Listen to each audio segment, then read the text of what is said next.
When people think about British food, they often imagine fish and chips, roast dinners, or perhaps even afternoon tea. But what do people in the UK really eat every day? Today, that's what we're talking about. We'll explore the real eating habits of British people. And along the way, we'll teach you at least 10 pieces of new vocabulary. We say at least because it's a real conversation and anything can happen. And joining me is my dear friend Rob. Hello! Hello, Roy. There you go. That caught you It's out, getting didn't it? worse. It did. It freaked me out a bit, to be honest. So, for anybody who doesn't know, we try to out hello each other, and now Rob is whispering hello. How are you today, Rob? Very good, very good. Nice to be here. Nice to see you, Roy. Nice to see everybody else out there. And my mouth is already watering because we are talking about food. British food. So, a lot of students, when they talk to me, they sort of imagine that what we eat is kind of a massive breakfast with bacon, eggs, these kind of things. And then we move on to lunch where it's probably fish and chips. And then in the evening, we have a roast dinner or something like this. It's not that way. Have you had a full English this morning? Absolutely not. I had a good old bowl of porridge, which I like. A bowl of Yeah. porridge with some honey on top, maybe. I try to be healthy because, of course, full English, or we call it a fry up, don't we, sometimes, Yeah. because everything is fried. It's very tasty, but it's very unhealthy. And if we had a fry up every day, not only would I be the size of a rhinoceros or something, I'd probably be dead as well. So I don't think you'd live long. a full English, a big fry up is a treat. Might have at the Yeah. weekend, or if you go to a cafe on holiday or something, you might treat yourself. But it's not a regular breakfast. No. No, it's not at all. And this is one of our key pieces of vocabulary. Starting off, a full English breakfast. Now there are different versions around the UK, not called a full English breakfast, maybe and different types of breakfasts, but we commonly call them all a fry up, as you say, because they are fried food, and they usually consist of like eggs, fried eggs, or they can be scrambled, bacon, sausages, hash browns. Um, Tomatoes, mushrooms. I hate tomatoes and mushrooms on my on my full English, and baked beans and some toast as well. And it is a massive meal. And like you say, if we ate that every single day, we we'd be dead. Definitely. A heart attack inducing meal, that would be. Yes. Yeah, this is the thing, isn't it? I think it's great if maybe you're doing a lot of physical work. That's when it's really, really beneficial. But if we're working in an office or we're recording a podcast, eating that every day is going to be very unhealthy. And some people use it as a hangover cure. I think in the morning, if you've had a few too many to drink, a full English can help. Yes. Do you ever try that? Yeah, it does help. Definitely. It soaks up all the alcohol if you've had a big night out, but not that happens very often, of course. No, Not these days, not with kids. I think generally speaking, we're always in a rush in the morning. So we either, porridge, a bowl of cereals, some toast. What else? What are the other options in the morning? I would say that's pretty much yogurt, maybe if you're trying to be healthy. Maybe some fruit on the sides. I mean, usually I'll have oats or porridge in the morning with some yogurt and maybe some toast. Maybe at a push once in a while, once in a blue moon, which means once very infrequently, I might have like a bacon sandwich or a sausage sandwich, but maybe. Yeah, I'd say probably the unhealthiest thing I would have is a bacon sandwich. Yeah, as again, not as a regular thing, as a treat, or if you're at the cafe, you might have a bacon sarnie. Yeah, informal way. Sarnie is slang for sandwich, isn't it? Sarnie, that's right. Yeah. So that's a nice treat, but not as a regular thing. It takes too much time for a start, and it leaves your house smelling of fried food as well. It does. It really, really does. And this is the thing. I mean, as you say, maybe once as a treat. You said on a week, the weekend. I would even say maybe once a month for our family. So it's not that common at all where I am. And we've talked about bread. I would say mine is probably toast, my go-to. But if we're on the go, which means kind of, lovely mug, Rob. We've got a cat mug now. Mine's a camping mug because I went camping recently. Ooh. Camping. Gosh, this could be the new theme of the podcast. I would say if you're on the go, you're in the street, you're heading to the office, and you're going to pick up something. Quite commonly, though, we'll pick up something like a croissant or a maybe a pain au chocolat. We use the French names there, but some kind of pastry, maybe. If you're going to somewhere like a supermarket or like a little cafe, we'll pick up something like that, a cup of coffee and maybe some kind of pastry. But that's at a push. Yeah. So pastry, posh word really for a cake, really, isn't it? Yeah, really.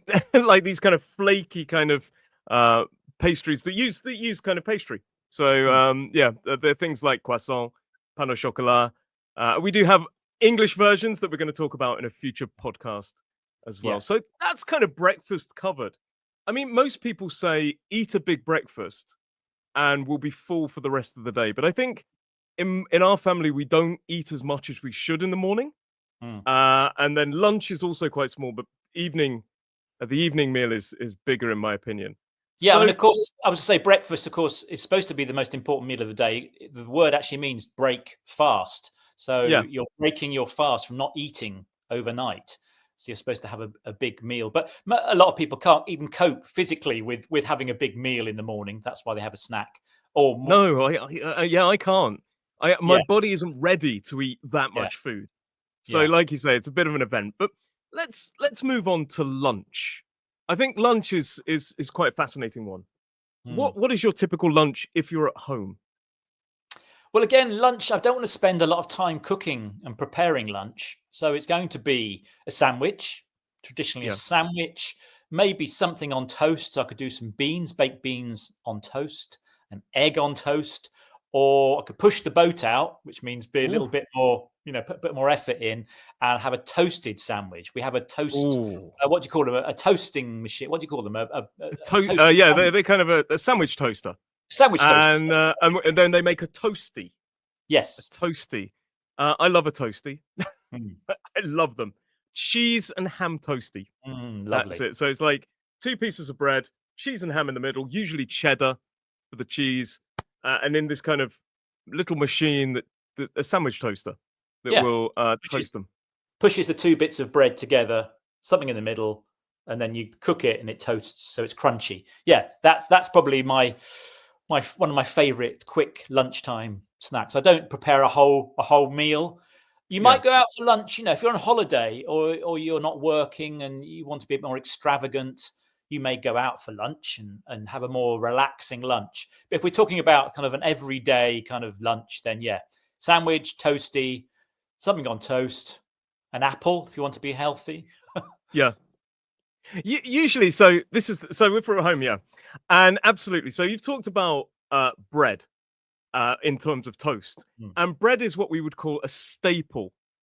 This is a key piece of vocabulary. So I would say potatoes and bread are staple foods in many British households, and staple is a basic common food that's eaten regularly in a culture. So, for example, rice in Brazil and pasta in maybe Italy.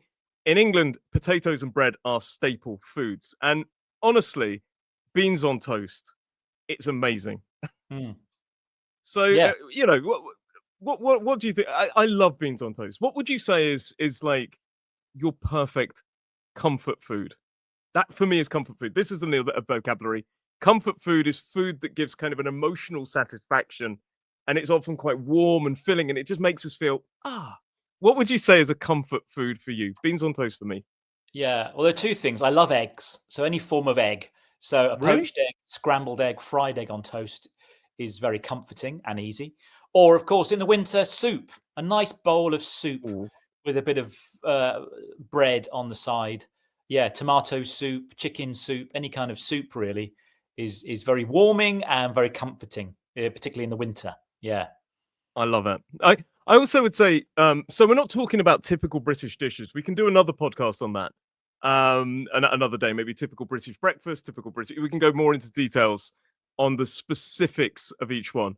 But shepherd's pie for me is a real comfort food. So you've got lamb and potato, which is mashed on top and it's baked. I love it. It's the perfect comfort food after kind of a long day, especially in the winter months. So yeah, that's what I would call comfort food. But can I'm just going to interrupt you there, Roy, and go back to lunch, because I know you're a big fan of something that you can buy at the supermarket for lunch. If you're out and about or you're working and you want a cheap lunch, what do you go for, Roy? I know. Oh gosh, and it's a key piece of vocabulary because I wanted to include it so much. So yeah, if we're not at home, and sometimes even if I am at home, I'm going to be honest, I head to the local supermarket and I will get a meal deal. So a meal deal, there are most supermarkets, Tesco. I believe they started in Boots, the first ever meal deal, but now, I mean, Tesco has become sort of, I don't know, the Tesco one is the one I go for, but as the Sainsbury's, they all do them. And it's a kind of main, a snack, and a drink. And the main can be something like a little pasta or something like this, but it's often a sandwich. The snack could be like crisps or fruit or yogurt. And then the drink could be anything from a fruit juice, an orange juice, all the way up to coffee. And it's usually around £3.50, £3.40, something like this, £3 to £4, and you get a full meal. And I absolutely love it because you get three elements. Personally, I'll go for a nice kind of sandwich or wrap, which has got quite a lot of protein in it. And then for the snack, I'll go for fruit to be a bit healthier because you can go for chocolate. And then the drink, I'll probably go for a flat white from the machine, a coffee. Oh, interesting. You're thinking about the healthy side of things. I mean, obviously the sandwiches are very processed, aren't they? They're not kind of freshly made. They've been made in advance en masse. But I'm not complaining. But I don't think about the healthy side. I think about the maximum value I can get for that meal deal. So I'll go for the most expensive sandwich or pasta. I'll go for the most expensive snack, which sometimes is a little cheesecake, maybe. Yeah. And then, for the drink, well, the coffee is the most expensive drink. So I shall go for a latte from the machine. So I really maximize my meal deal there. I love this. I see people doing this, and I'm sure some of the food that they pick, they hate. But British people love a bargain. They love a bargain. So I pick the food that I'm going to enjoy. But I obviously you as well. I've got friends. I didn't realize you were one of those. That will go for the most expensive sandwich, even if they're not a massive fan. So they can have their favorite sandwich there, or something that's a couple of quid more, and they go, "Oh yeah," and they look at the savings. So maybe it comes up as £3.40, but the discount is maybe £7 or £8. And I've saved a fortune. Yeah, but it's so, for me, it's so easy, and it feels relatively balanced as a kind of lighter lunch. Yeah. So a meal deal, as I say, is a popular UK supermarket offer of a sandwich or main, snack, and drink for a set price. Yes, and I'd say we have it for lunch, but you can buy these deals any time of the day. So you can buy it in the morning or the evening if you fancy a meal deal. It doesn't have to be for lunch, but it's a good value option for lunch, particularly if you're working at the office. Of course, you could take your own lunch to work. Yes, your own packed lunch. There we go. Yeah, packed lunch is another key piece of vocabulary. And this is something that, honestly, it kind of takes me back to school. And I think that's what the meal deal reminds me of. So a packed lunch is a meal prepared at home that is taken to work or school. And it's often in these little, especially for kids, these little lunch boxes, and they've got their sandwich, their fruit, their drinks, their yogurt. Commonly they take them to school, and children are given the option. They're given the option of school lunch or taking in your own packed lunch. Do you remember what you did when you were at school? Yeah, when I was younger at primary school, I always had school lunches, which was a cooked lunch, a hot meal. Not as bad as some people made out, actually. They were mass produced, but there were some nice little warm lunches they used to provide, followed by a pudding or a dessert, a hot pudding. I used to love things like sponge with custard, chocolate sponge and custard, all this kind of, comfort food again, delicious stuff. Yeah. But as I got older, teenager, I moved on to packed lunches. I don't know if it was an economical reasons, but also my mates all had packed lunches. So you'd sit together with people who had packed lunches, a sandwich, some crisps, a piece of fruit, and probably a chocolate bar as well. So packed lunches as I got older. See, as a kid, I was very fussy about food, which meant like that you very selective. I was very picky, very selective over what I ate, and I was probably quite difficult. But apparently, when I was like 4, 5 years old, I went to school, and my mum asked me, "What do you want to take to school?" Packed lunch, 100% packed lunch, which is like a, as I say, sandwich, fruit, drink, maybe. It's the same as a meal deal. Meal deals are adult packed lunches, to be honest. And I said, packed lunch, packed lunch, packed lunch. That's what I wanted. And then my mum was really, really worried about me because I kept coming home with my full lunch. And she was like, "Are you not eating at school?" And then she was a bit worried. I did this for a few days. And then I said, "Oh, yeah, I am. And then she used to give me a yogurt with a spoon. And this is a true story. After about day one or day one of not eating, I used to come home with a completely empty lunchbox, not even the spoon. Right? So my mum was like, "Stop throwing away the spoon." I'm like, okay. But I kept throwing away the spoon. Anyway, after a week or so of doing this, my mum went to school to find out what was happening with the spoons. At the same time, the headmistress of the school came to my mother, and they both started sort of talking to each other. And the headmistress said, "How can you neglect your child by not sending him with lunch?" And my mum was like, "I do. Every day I give him a packed lunch." And what happened at 4 or 5, I used to take in a packed lunch to school. And then I had seen the school lunches and thought, "Oh, that looks better." So I'd been hiding my Oh, school lunch in my locker so I could then have school lunch. So I was actually hiding the packed lunch, and they opened up my locker, and there was this rotting food with all these spoons in there. So that's a true story. And after that, my mum always sort of sent me and paid for school lunches. And like you yes. say, they weren't that bad. They were actually pretty good. But I've got some horror stories of rice pudding. I hate rice pudding, and I remember sitting there the whole lunch break while the school lunch lady was saying, eat your lunch, eat your lunch." I was like, "I can't." And they would make me sit and wait, and I would just sit there watching this pudding, Ugh. this dessert. So we've covered lunch, we've covered breakfast. Let's talk about your evening meal, which we often refer to as dinner. Now, I say in the South, we refer to it as dinner. In the North, you may hear it called tea, and you may hear lunch referred to as dinner. So interestingly, when I was at school in Derbyshire, which is where that whole packed lunch and school lunch thing went off, it was actually called school dinners, not school lunches. That's more of a kind of South England thing. So yeah, in the north you may hear tea. So tea is your evening meal in the north, but for most of the UK, it's breakfast, lunch, dinner. What do you Mm. normally do? And tea, by the way, is one of our key pieces of vocabulary. So Yes. what do you normally do for dinner? Yeah, or tea. We do call it, oh, I do call it tea, even though I'm from the Do south. you? Well, as a child, it was tea time. Tea time, yeah. Not to be confused with time to have a cup of tea. This is tea No. time for food. I guess tea time was always earlier than dinner. I assume dinner was later Y- in the evening. Tea time was around about 5 o'clock. You know, yeah. you get home from school, you're hungry. Your mum puts tea on the table, which is usually, something fairly simple. But yeah, and those things were, again, going back to staples, something with potatoes, boiled potatoes, mashed potatoes, roast potatoes, with meat of some kind, a bit chicken possibly, or fish fingers. Those sort Yeah. of easy to prepare meals, and some vegetables on the side. Not that I would eat them, but yeah, that was kind of tea time. How about And you? you're absolutely right as well, because I think tea probably relates to afternoon tea, which is not something we really do anymore, which was your 5 o'clock. So you had Mm. your kind of 5 o'clock snack kind of thing, and then you had your main dinner later on, some people.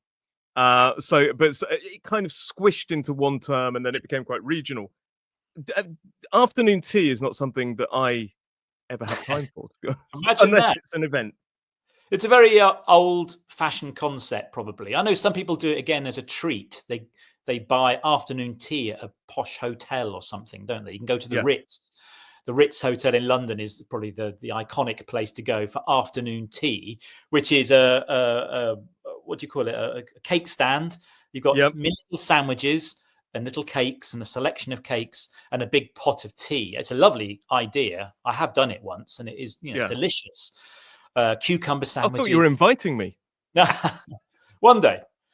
Yeah. When we're millionaires. Whenever we record, like sort of launching the course or recording adverts and things like this, we often go to for an afternoon tea, and we can talk about this when we talk about pastries, but we often have a scone and then it's so on, this kind of thing, and it's more of an event, and I love it when it is that, but it's not normal. I was going to say you're not going to stop work in the middle of the afternoon to have afternoon tea.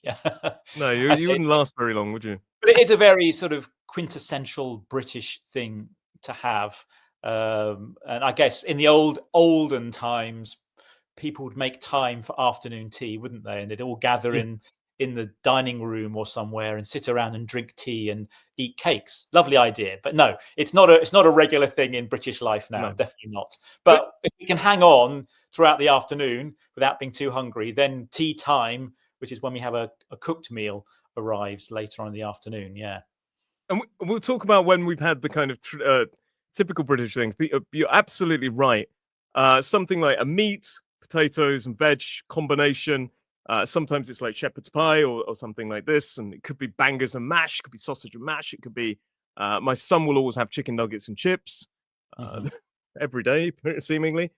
We try and wean him off. Wean him off means to stop him being so dependent on something. But it's a tricky one with kids. And yeah, it's usually quite a sort of comfort food yet again. There are different options. If you want to eat at home, but you don't want to cook, you could always get delivery, which is where they bring it to your house, or you could pop to the local takeaway and buy takeaway. This is food bought from a kind of restaurant to eat at home. What sort of takeaways do you tend to eat? Do you order takeaways? Well, not on a regular basis, but if I do have a takeaway, there's pizza. A freshly made pizza is always nice and filling and reasonably cheap. Or a real treat is a takeaway curry from our local curry house. I do like a curry. I like the spicy ones. The rest of my family like them a little milder, maybe a corner like that. But we're sport for choice in Britain, aren't we? We have so many curry houses here, don't we? Yeah, we do, and quite a few Chinese restaurants that deliver. So to remember, takeaway is one of our key pieces of vocabulary. Takeaway is when we go to the place and take it away. Although quite commonly British people will just say takeaway for delivery and when we go to the place, should we get takeaway? The American equivalent is takeout. I would say both because it can be quite pricey, it can be quite expensive, and also because it's not overly healthy. No. We tend to avoid getting too many takeaways. I'd say once a month maximum. Yeah. So that's something. I tend to avoid that, but we are spoiled for choice, I would say there. But another option, if you can't be bothered to cook and make some kind of elaborate meal, you could always prepare a ready meal, which is basically a pre-cooked meal that's frozen usually, and you have to heat it up in the microwave or oven. So it's a ready meal is, and you can get these kind of little ready meals. You stick them in the microwave, they bing, and they're ready. And it's quite a sort of convenient way of cooking. Yeah. Do you have any ready meals? Yeah, we do sometimes. I mean, actually, the taste isn't too bad. The only problem is, again, it's to do with this kind of ultra processed food. There's sometimes a lot of additives, so the food lasts a long time. Which isn't great, is it, if you have it on a regular basis? But sometimes, as you say, it's convenient. You're in a rush. You just want something you can quickly cook, feed the family. Yeah, stick it in the microwave. It's easy. A lot of pasta you can do that way, can't you? Frozen pastas, which just defrost in the microwave with the sauce and can be quite tasty, definitely. Yeah, definitely. And they are good. And there's some also quite often there's some healthier options with quite a lot of protein in them. There's like some kind of gym food that you can buy these ready meals as well. So there are healthier options in terms of ready meals.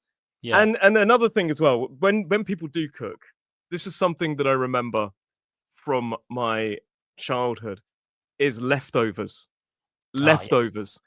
This is a key piece of vocabulary. It's food that remains after the meal that's saved to eat later. It's not necessarily off your plate because that sounds a bit yucky. Yummy. But it's like if you cook too much food and everybody's full, you maybe save that food for another meal. Yeah. Leftovers. So, sometimes you have curry for dinner and then you have leftovers for lunch. One of my guilty pleasures, honestly, is breakfast pizza. Oh, yeah.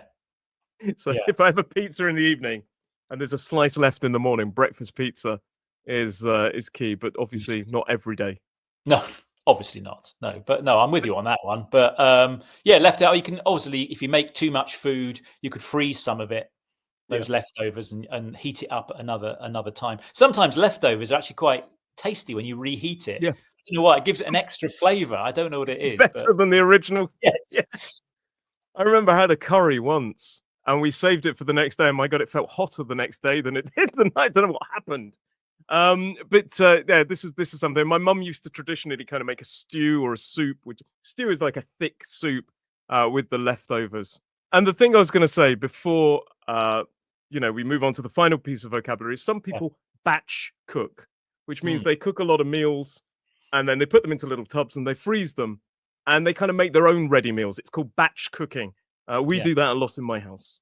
Yeah. And you can always go out to restaurants. And our final piece of vocabulary is the pub grub. And you can have pub grub, which is informal slang for food served in pubs. You can have pub grub for lunch or for dinner, and then maybe a pint as well.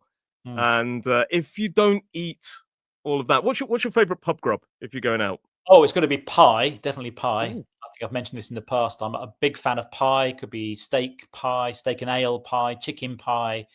Anything in a pie, really, usually comes with either mashed potato or chips. We do like our chips, don't we? Chips with everything. Bangers and mash is probably mine. Yeah, I love it. Pub grub. It's typical British food served in pubs. Pub grub. And if you have some leftovers at the pub, this is one thing that I was going to add. You can ask to take it home as well. Some people do, like the meat or something. And you say, could you put it in a doggy bag for me? This is a very British thing, like a bag for the dog. And some people do take it home for the dog. Other people take it home for themselves, but we say, put it in a dog. Could you put it in a doggy bag for me, please? Bag. It's a good one. So, although I'll say when I go for a pub grub, there's never any leftovers. I clean my plate. It's all gone. Almost lick it clean. The other thing you're aware of, Roy, some people have this thing called supper. Yes. Supper. Strange one. Yeah. Oh, good mention. Good. So supper is quite a sort of, it's a more formal word, isn't it? And it's quite commonly related to what we would say the upper class, if you like. It's a bit, it's a bit formal and it may be a bit out of place in everyday conversation. I do this on purpose sometimes. So supper is another word for dinner, basically. Can be a little bit later for some, but supper is a little bit later. Sorry, a replacement for dinner. And it can also be a bit lighter than dinner. But some people use the terms interchangeably. I remember I was on a bench recently. I said, excuse me, yes, we'd like to come for supper at the restaurant. This woman next to me went, yeah, it is quite a posh word, posh connotations of that. It's sometimes it's having a late meal or an extra meal, maybe a light meal before bed, sort of thing. I don't know. You might meet in the lounge or the dining room again for some cheese and biscuits or something. In the drawing room for supper. So we don't use it regularly. I agree, but I thought I'd mention supper. But I quite like that. And very quickly, just so people know how regularly we do these things. Full English breakfast. You said once a week, maybe. I say maybe once a month. Yeah. Fish and chips every week. No, definitely not. Traditionally, it was eaten on a Friday. Fish on Friday, wasn't it? Yeah. You can have some form of fish on a Friday, but not fish and chips. No, I'd have that. I wouldn't have fish and chips at home, actually. I'd only have fish and chips if I was by the seaside on holiday. Yeah. I think it's once in a blue moon again for me. Like, it's when I suddenly go, oh, I haven't had that in a long time. And it's usually chips, a battered fish, and peas. And the peas can be either garden peas, as we say, or mushy peas, which is like kind of squished down. Do you like mushy peas? I do, actually. I do like mushy peas. I hate them. It feels like somebody's already chewed them up and gone, no, I can't get around those. So, yeah, fish and chips, honestly, I can't even remember the last time we ate fish and chips. We do in my house eat quite traditional British food in the sense of potatoes, meat, and quite a few of those. My wife, of course, is Brazilian, so we have quite a bit of rice as well. But the breakfast and lunch tend to be quite typically British. We usually have a sandwich. But I would definitely say these kind of massive British dinners, although every now and then I do like a Sunday roast. I will say that is something I do maybe once or twice a month, a Sunday roast, which is your kind of potatoes, your veg, roast potatoes, your meat, roasted meat is lovely. That is but my apart from favorite, that, actually, Roy. That's my favorite, I have to say, Roy. Yeah. And we tend to have on a Sunday because naturally Sunday tends to be a more relaxed day. There's more time to cook prepare a big meal like a roast. So it's nice to have, again, more in the winter, maybe when it's cold and dark outside, tuck in to a nice roast dinner. An afternoon tea? When was the last time you had that? Ooh, a long time ago. So long ago, I can't remember. Probably I went for one of my birthday celebration once a long time ago. Yeah, I think maybe a month ago. We go like once a month because my wife really enjoys it. So we go once a month, I think, for that. And but before my wife, before I was married and before she moved to the UK, never. I don't think I'd ever had afternoon tea before before my wife moved to the UK. No, it's got a romantic thing to do, I guess, with someone, but not on your own. But yeah, so and then final question, British staple, I think, the curry. When was the last time you had a curry? I made one only last week. Yeah, put some spices in the pan, mixed up some chicken, put some coconut milk in, rice, warmed up a naan bread. Yeah, we had that. Yeah, Delicious. I went to a beautiful restaurant in the New Forest, and it looked quite a traditional British pub. I opened the door and I smelt curry, and it was a traditional kind of curry house built into. I was in love. So that was probably last week. So yeah, I would say once a week at least we have a curry at our home. Delicious. Yeah.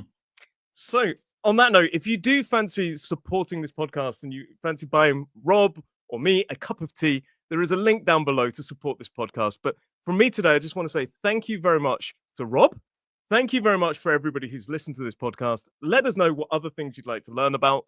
But from me today, I just want to say thanks, Rob, and I'll see you all next time. Yep. Thank you, Roy. Thanks everyone for watching. Yep. See you next time. Bye-bye. Bye.